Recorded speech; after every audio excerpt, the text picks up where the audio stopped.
এই বয়সে আপনি 1 মাস রমজান করবেন, আপনার 70 বছরের রমজানের সওয়াব আল্লাহ পাক আপনাকে দান করবেন। এই জন্য যুবক বয়সটার দাম দর আছে না নাই?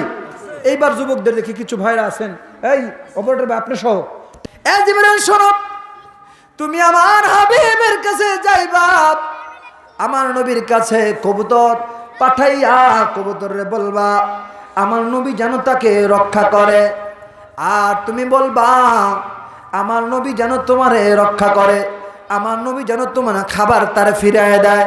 সুবহানাল্লাহ বলেন। সুবহানাল্লাহ। এই যেই কথা সেই কাজ। এবার কবুতরে জিবরাইল আমিন একটা ফেরেশতারে কবুতর বানাইয়া বলে, কবুতর তুমি দৌড় শুরু করা, আমি তোমার পিছনে দৌড় শুরু করলাম। এবার একে একে কবুতর দৌড়ায়, পাকা বাড়াইয়া বাড়াইয়া দৌড়ায়, বেড়াইতে বেড়াইতে পূর্ব থেকে পশ্চিম, উত্তর থেকে দক্ষিণ, দাবড়াইতে দাবড়াইতে যখন কবুতর হয়রান হয়ে যায়, এবার বাদশা কি বলে, আর ডানে বামে যাইস না, সরাসরি আমার নবীর কদমে যাই আশ্রয় নে। এবার যখন রাহমাতুল লিল আলামিন আমার নবীর কাছে যাইয়া কবুতর আমার ভাইরা উষ্ঠে খেয়ে পড়ে যায় এবং বলে, নবী গো নবী গো নবী গো, আমার একটা বাজ পাখি ধাওয়া করেছে, ও নবীজি আমার সে খেয়ে ফেলবে, দয়া করে আপনি আমার রক্ষা করেন। সুবহানাল্লাহ, আপনি আমার রক্ষা করেন। নবী বলল, কবুতর তুমি আমার আশ্রয় এসেছো, তোমার কোনো টেনশন নাই, তোমার কোনো চিন্তা নাই, আমি তোমার এই মুহূর্তে জামিনদার হয়ে গেলাম, পৃথিবীর কেউ তোমাকে ক্ষতি করতে পারবে না, পৃথিবীর অন্য কোনো প্রাণী তোমাকে খাইতে পারবে না। জোরে বলেন না ইয়া রাসূলুল্লাহ, মদিনা যাইতে পারলাম না, মদিনা। এটা হচ্ছে বয়সের তারতম্য সাথে চলে যায়, কিন্তু যুবক বয়সে একা হাফেজ সাহেব কোরআন তেলাওয়াত শেষ করে ফেলায়, দেখা যায় যখন আপনি ধরবেন 100 বার ধরলে 100 বার সে সঠিক বলবে। আছে না নাই? এই জন্য যুবক বয়সটা ভাই, এই বয়সে আপনি 1 মাস রমজান করবেন, আপনার 70 বছরের রমজানের সওয়াব আল্লাহ পাক আপনাকে দান করবেন। এই জন্য যুবক বয়সটার দাম দর আছে না নাই? এইবার যুবকদের দেখি কিছু ভাইরা আছেন, এই অপারেটর ভাই আপনি সহ, ঠিক আছে, আপনারা আওয়াজ বন্ধ, আপনার এবার আওয়াজটা উচ্চ দিবেন, নারায়ে তাকবীর দিবেন। আল্লাহ পাক আপনাদেরকে সকলকে কবুল করে, জোরে বলুন আমিন। এত দূরে আওয়াজ গেছে, আপনারা তো বুঝতেছেন, আমি বুঝতেছি। অনেকে মনে করছে যে ইউনুস ভাইয়ের বাড়িতে মারামারি ডাকছে, কথা বুঝতেন নি? অনেকে আর কি মনে করে ওই দূরের থেকে দেখতেছে উকি ঝুঁকি দিয়ে যে হাই হাই মনে হয় লাগছে, কিন্তু ওরকম কিছু না। আমরা হচ্ছে আল্লাহর রাসূলকে খুশি করার জন্য মাহফিলের মধ্যে তাকবীর দিলাম, ঠিক না বেঠিক? আল্লাহ যদি আমাদের খুশি থাকে, দুনিয়ার কে খুশি হইল আর কে খুশি হইল না, ওইটা আমাদের দেখার দরকার, যেরকম দেখার দরকার। আর আল্লাহকে খুশি করতে হলে আল্লাহ বলেছেন যে আতিউল্লাহ ওয়া আতিউর রাসূল, আমাকে যদি খুশি করতে চাও, আমাকে যদি রাজি করতে চাও, আমাকে যদি অনুসরণ করতেই চাও, আতিউর রাসূল, আমার রাসূলকে করো। সুবহানাল্লাহ বলেন। তাহলে কি হবে? আমি আল্লাহ খুশি হয়ে যাব। কুল ইন কুনতুম তুহিব্বুনাল্লাহ ফাত্তাবিউনি ইউহিব্বুকুমুল্লাহ ওয়া ইয়াগফির লাকুম যুনুবাকুম ওয়াল্লাহু গফুরুর রহিম। কি হবে জানো? তোমরা যদি আমার রাসূলকে অনুকরণ করো, আমি আল্লাহর অনুকরণ হয়ে যাবে। তাহলে কি হবে? তো আমি আল্লাহ তোমাদের জীবনের গুনাহ মাফ করে দিব এবং আমি আল্লাহকে তোমরা গফুরুর রহিম, ক্ষমাদাতা হিসেবে পাবা। আমরা আমার আল্লাহকে ক্ষমাদাতা হিসেবে চাই না, নাকি কঠোর হিসাব করবে সেই কাতারে ফেরতে চান? হায় হায়, আল্লাহ যদি একবার কাহার রূপ ধারণ করে, ওলি নবী গাউস কুতুব যারা আছে সবাই তখন ভয়ে থরথর করে কাঁপতে থাকবে। আল্লাহর কাহারিয়া রূপ, এত কঠিন রূপ। আল্লাহর সঙ্গে হযরত জিবরাইল আমিন কথা বলতেছে, যিনি সমস্ত আম্বিয়া কিরামের গণের কাছে গিয়েছিলেন। এই জিবরাইলের নাম আপনারা রুহুল কুদ্দুস হিসেবে আল্লাহ নবী আমাদের কাছে প্রচার করেছেন। আল্লাহর সঙ্গে কথা বলতেছেন যে আল্লাহ, আপনি কোরআনুল কারিমে আমার নবীকে, আপনার নবীকে, সমস্ত জাহানের নবীকে শ্রেষ্ঠত্ব দান করে দিলেন, ঠিক আছে, কিন্তু এরপরে বললেন ওয়ামা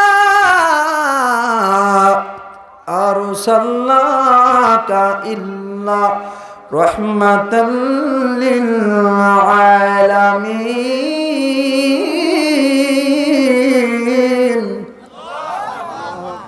ও আমার আল্লাহ, আপনি যে আপনার বন্ধুরে রাহমাতুল লিল আলামিন বললেন, আপনি যেখানে রব, আপনার নবী নাকি সেখানে রহমত। আপনি যেখানে রব, আপনার নবী সেখানে রহমত। কি জন্য বললেন গো আল্লাহ? আমার আল্লাহ বলে জিবরাইল,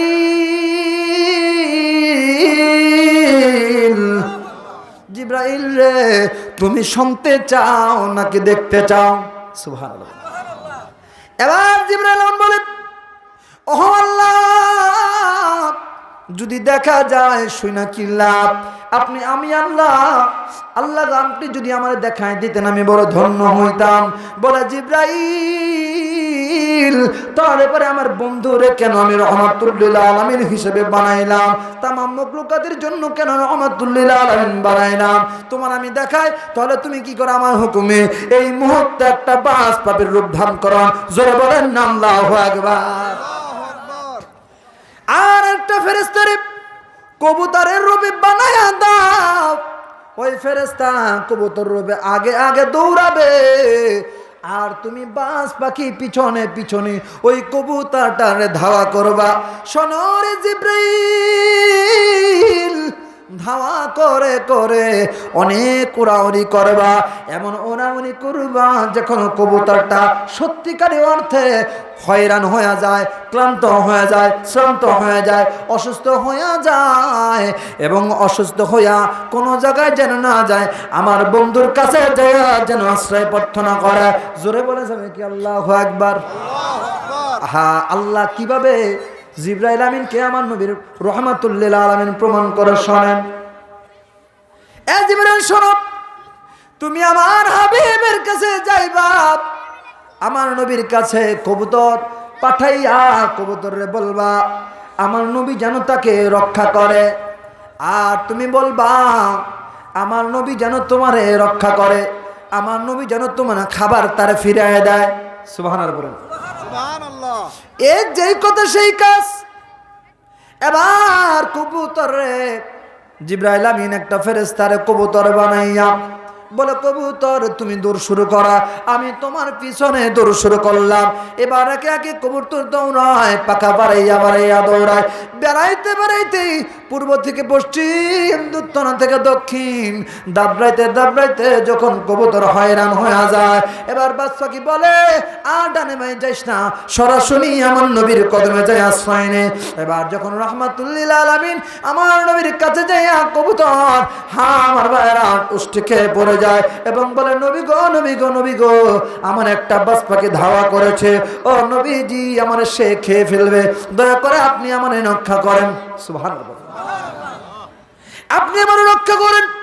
নবী বলল কবুতর তুমি আমার আশ্রয় এসেছো, তোমার কোনো টেনশন নাই, তোমার কোনো চিন্তা নাই, আমি তোমার এই মুহূর্তে জামিনদার হয়ে গেলাম।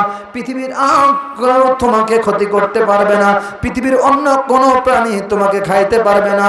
জোরে বলেন না ইয়া রাসূলুল্লাহ। মদিনা যাইতে পারলাম না, মদিনা